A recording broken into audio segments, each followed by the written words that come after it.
Pernyataan saya kemarin pasti banyak orang yang belum bisa memahami karena tidak bisa membaca kasus ini secara utuh.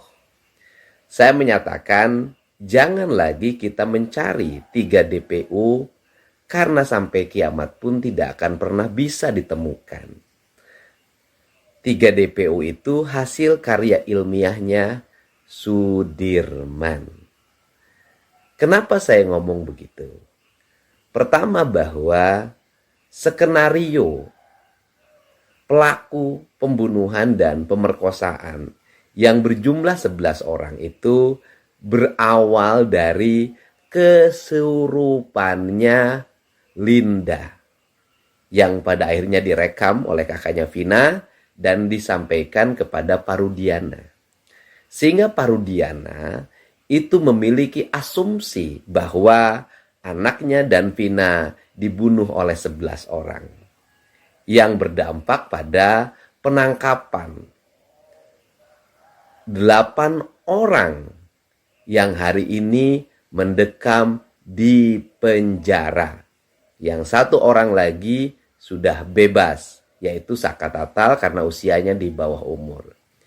Dari ke-8 orang itu 7 orang berkawan, yaitu mereka yang biasa tinggal di RT dan RW yang dekat SMP 11.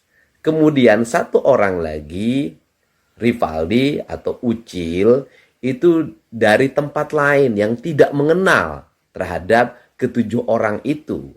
Dan dia ditangkap sesungguhnya di Polsek karena kasus membawa senjata tajam.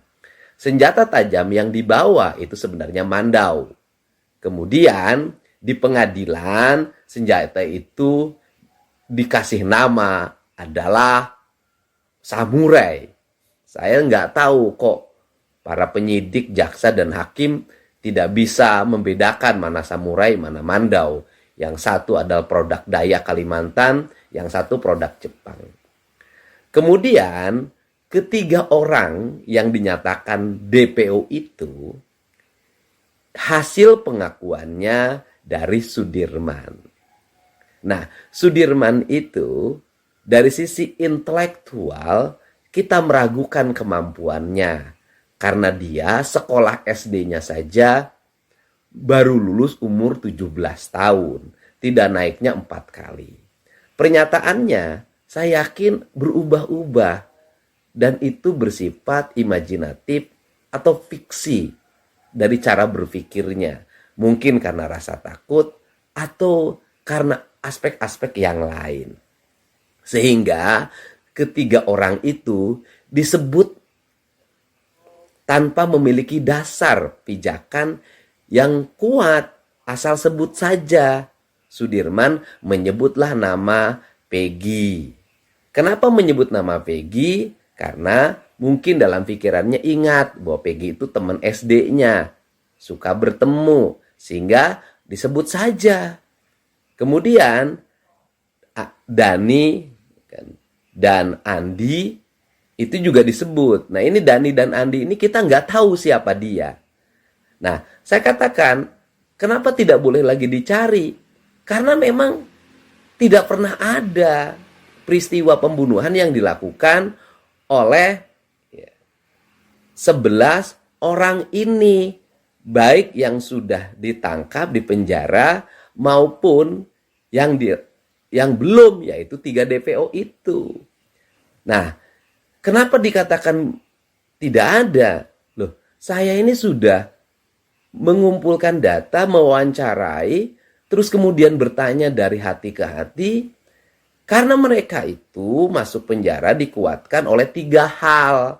1, pengakuan spontannya Sudirman.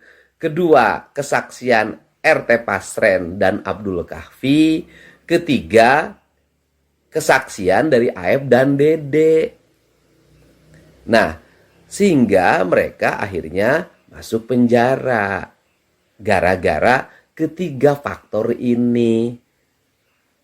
Untuk itu, kalau ingin membebaskan 7 terpidana, maka 1, proses hukum terhadap dugaan kesaksian palsu RT Pasren harus diproses. Yang kedua, termasuk anaknya Abdul Kahfi. Yang kedua, itu proses hukum gitu kan, atau ucapan yang dilakukan oleh Aep dan Dede itu juga harus ada proses hukumnya. Nah, kemudian yang ketiga nih, Sudirman itu harus diperiksa kemampuan cara berpikirnya, apakah memenuhi standar atau tidak. Karena apa? Karena kita ini, publik Indonesia, terguncang oleh 3 pernyataan orang yang menurut saya sangat diragukan kebenarannya, walaupun putusan hukumnya sudah tetap. Dan kemudian bahwa mereka dituduh melakukan pembunuhan tanpa alat bukti. Nah, baik tidak ada yang namanya samurai, yang ada sidik jarinya, tidak ada batu yang ada sidik jarinya, tidak ada balok. Dan yang paling menarik dari pernyataan itu adalah di sidang pengadilan mereka itu memukul dengan menggunakan balok. Tetapi yang dihadirkan di sidang pengadilan bukan balok, tapi bambu.